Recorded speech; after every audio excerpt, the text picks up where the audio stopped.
After 3 nights on Koh Rong, our travels took us to Kampot, just 2 hours by train from Sihanoukville. If you'd like more information about train travel in Cambodia, check out this video here. The sleepy town of Kampot is in the southwestern corner of Cambodia, and the province of the same name borders Vietnam's Quang Yang province in the Mekong Delta. In fact, the Vietnamese border town of Ha Tien is just 50 kilometres from Kampot, which sits on the banks of the beautiful Prac Tuc Chu River. Apologies to any Khmer speakers watching this.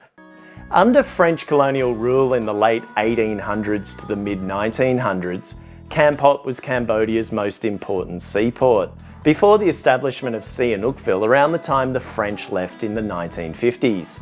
The town is notable for its French colonial architecture of the time, but to be frank, most of the buildings we saw while we were there looked dilapidated and tired. If the architecture is one of your main reasons for considering a visit to Kampot, you may want to think again. I just didn't get any real French colonial vibes while there. Rather, as I said, it felt more for the most part dusty and tired, except for the days that it rained. It's been mooted that the town is hoping to gain UNESCO World Heritage Site listing. However, based on what I saw, I think this will be a stretch if other World Heritage Sites in the region are anything to go by. We stayed at the quite lovely bamboo bungalows on the river about 2 kilometres out of town.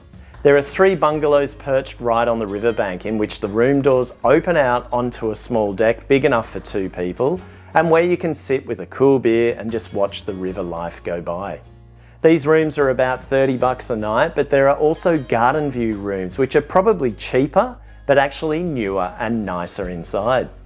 The river is a highlight in a town that for me doesn't really have that much going for it, to be honest. I understand that it's highly rated by travellers, especially if the YouTube videos of late are anything to go by. But for me, Kampot sorely underdelivered. Perhaps the kind of travellers it appeals to are backpackers looking for something a little more off the beaten path and budget friendly, or jaded Westerners running away from previous lives. And when a tourist highlight is a pepper farm and a roundabout with an ugly, overripe looking durian as its centrepiece, then you know that once you've ticked those off the list, you've just about seen everything that there is to see.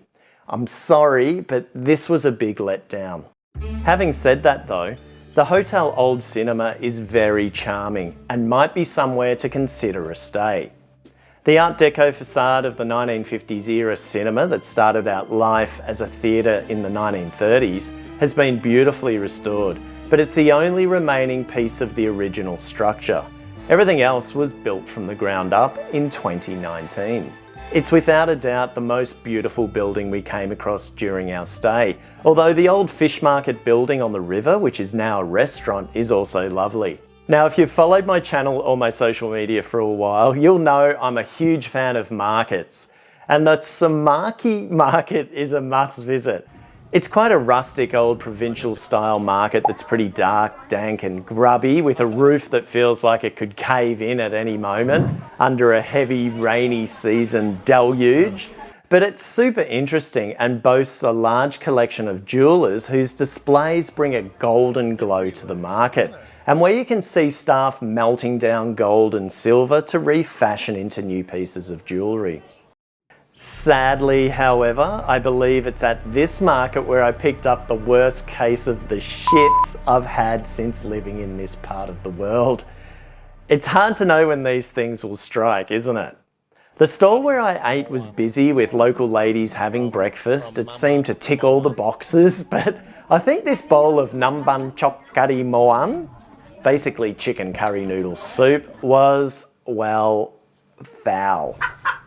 While my bout of Kampot belly turned the 4-hour train ride to Phnom Penh the next day into one of the biggest battles of my life to date, it didn't have an impact on my opinion of Kampot as a destination.